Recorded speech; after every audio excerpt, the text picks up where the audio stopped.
Hi and welcome to the vlog. I'm Tova, this is ParentXP. So nice to have you with me.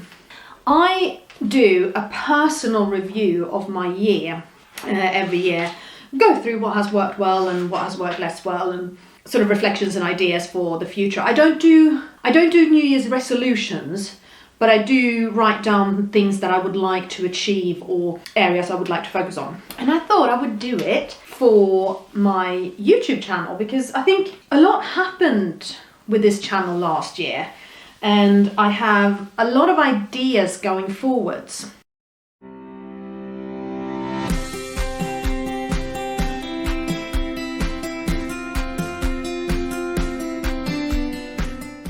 I ended 2019 with 270 subscribers.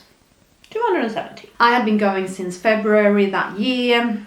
I had been posting fairly regularly, but I think I was still very much finding my voice and finding my style and all of those kinds of things. But yeah, 270 subscribers, not bad. Quite pleased for a, very niche channel.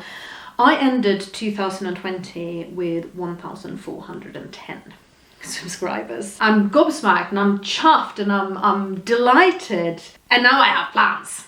Now I want to grow. So if you like my vlogs, please share them. Share them on your social media, link to them, say, hey, this woman's doing X, Y, and Z with her disabled child and her non-disabled child, and she's really funny and she's really down to earth and she says it as it is and she talks really, all of those lovely things that you say to me in the comments. Post them on your social media, on your Facebook. Spread the word because I really want to grow this channel a lot more because I have plans. I'll come to the plans. I will talk about what the future of ParentXP is going to be for this year, or where I want to focus. A thing that really changed last year is I started posting unedited mobile phone footage vlogs, like a few minutes long. Well, they're starting to be 10 minutes long because I ramble. But I started posting completely unedited, one-shot vlogs filmed on my mobile phone and just posted up. And you guys love them. Here was me being perfectionist and everything has to be so well edited and everything has to look right and everything has to be branded. And then I post one of those and it's like, yay, more of this. So that taught me something. And here I sit recording a video that I'm going to edit. But it's one shot. That had an enormous impact, actually doing those, and your reaction to it, because it taught me it's more important to get the content out than for the content to look perfect. And I think particularly when you are a family vlogger, you're talking about life as it is, the rawer the better in a way. And that's not to say that everything needs to be horrible and heartbreaking or clickbaity with disastrous things. Although when I do post that Elin's in hospital, I do seem to get a lot of viewers on those. So maybe you want the calamities. But yeah, it simplified a lot of things. Because I have things I want to say, I have messages I want to get out there, I want to engage with you guys, and if I'm just feeling angsty about, I haven't edited this vlog and I haven't posted anything for 2 weeks, just something quick, batch out, and then I can move on with things. So that's really good. Flip side of that is I've had to learn to become a lot more efficient at editing, because I was doing this together with my ex-husband before, and he's a very, very talented editor. He's an amazing photographer, an amazing photo editor, and it turns out that he has a real knack for editing video as well. So I used to leave most of the editing to him. Now this is entirely down to me. I'm on my own now. I'm running the channel by myself, and so I've had to learn to edit. Did anything else sort of change in the channel last year? Thanks to all the interactions from you guys on the other side of this, and the comments you leave and the conversations that we have on the platform, I'm learning more and more about what kind of stuff it is you guys want to see. Routines, number one, routines with the girls, evening routine, morning routine, alone with Elin, alone with Alice, alone with both of them. And it's coming. I have a lot of footage. I just need the time to edit. Oh, but it's coming. I promise you it's coming. And you love seeing silly family stuff like baking with them and cooking with them and just the things we do together. So I'm going to start and do much more of that. Elin's health, Elin's medical journey is very popular. I think it's because so many of you are either special needs parents yourself, or you are special needs professionals yourself, or you yourself have disabilities and have ongoing chronic health needs. I see a real interest from you guys in what we learn learn with Elin and what Elin has to go through and the tests and the medicines and the processes and that kind of stuff. So there'll be more of that coming. And also, you seem to have quite an interest in how my life is developing now. I'm doing it on my own, so thank you. I don't know how to say it. It's amazing. I think we've built this amazing little community online, and some of you I've spoken to in real life. Some of you are special needs family vloggers yourself, and I really admire you. And you may not know it, but I do watch your vlogs, and I think you're amazing. It's cool. It's cool. I like you guys. What is coming in ParentXP this year? Hopefully at least another 1,000 subscribers. So subscribe, notification, share my videos, comment, all of those things. The more people interact with every video, the more YouTube sees you, the more the algorithm sees you and boosts your content. Please continue to interact. I know I lost track with you guys for a bit earlier this year, but you can forgive me, I was going through a separation. Things were tough. So I'm hoping that I get a lot more viewers. I am going to make a website for ParentXP. The reason for that is there's a couple of reasons for that, but one is obviously it gives me somewhere to kind of post my videos. But sometimes I want to put out written material that's too long for Facebook or too long for Instagram, definitely too long for Twitter. Post it there, and I want to get guest bloggers in, and I want to get guest vloggers in as well, and I want to have that platform. But then I also have this idea. If you watch my videos, you know that I'm hugely into bullet journaling, and which is also why I'm sitting with my ParentXP journal here.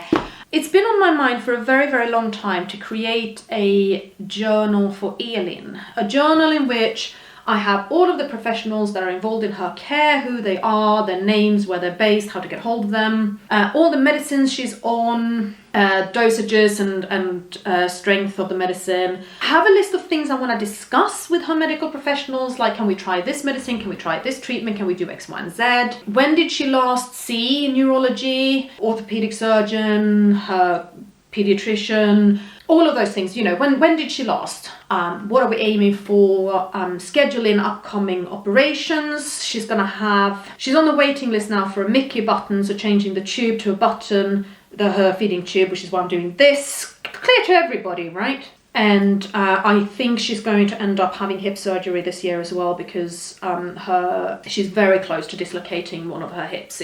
You can see the top of her thigh bone pushing out. Yeah, so I want to do this in the journal, and also I've talked to speech and language a lot, and they're talking about something called the communication passport, having things down somewhere on how Elin communicates, what she prefers to do. And then I'm thinking, okay, so this is what I want to do for Elin. Oh, fundraising and websites and, you know, all of these things that I need to remember for her, equipment I want to look up and stuff I just forget because I haven't got anywhere to put it. But if I want that, do you guys want that? Would it help you? I posted on a bullet journal forum on Facebook about this because I wanted to get some ideas of what to use. And a woman on there told me she's a pediatric nurse, and she says, we love it when the parents come in with those journals. And actually, you know, if we're talking about pediatric nurses, we're talking about hospital, having a hospital section in there would be amazing. Elin was hospitalized from date A to date B. These were the doctors on, these were the nurses on. I learned their names. It makes an enormous difference. In our pediatric ward, there's like 5 Sarahs. They're all called Sarah. But you know, I'm walking in there with Elin and going, oh, Elin's back. And I went, yeah, she's just missed all of her favorite Sarahs. And then I hear 3 different women going, oh. You become so close to the health professionals around, and it makes a huge difference. Makes a huge, huge difference knowing them by name. So having somewhere in the journal to jot this down so you do remember. And also, you know, what did we try this time? Because Elin is inevitably hospitalized for seizures, and we just keep trying until something hits. So what did we try? What worked? Or her last surgery, where they did the anesthetics differently to see if that helped when she comes out of the general anesthetic, because Elin comes out of GA furious. As in, she screams so hard she stops breathing and turns blue. So last time they sedated her, so she came out of the anesthetic asleep, and it made a massive difference. But I need to be able to, when I sit in hospital and I talk to the pre-surgical team, I need to be able to say, last time they gave her blah, whatever blah was. I have a note somewhere. But I want it all in one place. So these are my ideas for the journals, and I'm thinking, you know, what do you guys want?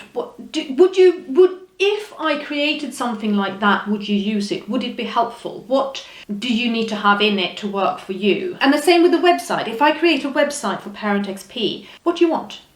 What do you want to see? Blended diet recipes? Actually, I know a lot of people want to see blended diet recipes. Oh, talking about blended diet and can go on that website, like the spreadsheet used to calculate calories and fluid intake. Over the years, Elin's dad and I have developed quite a lot of different ways of keeping track. I have an enormous list of videos to record that you guys have asked for as well, so that's coming. I'm kind of looking forward to this. We're gonna have a lot of fun together, aren't we? What do you think?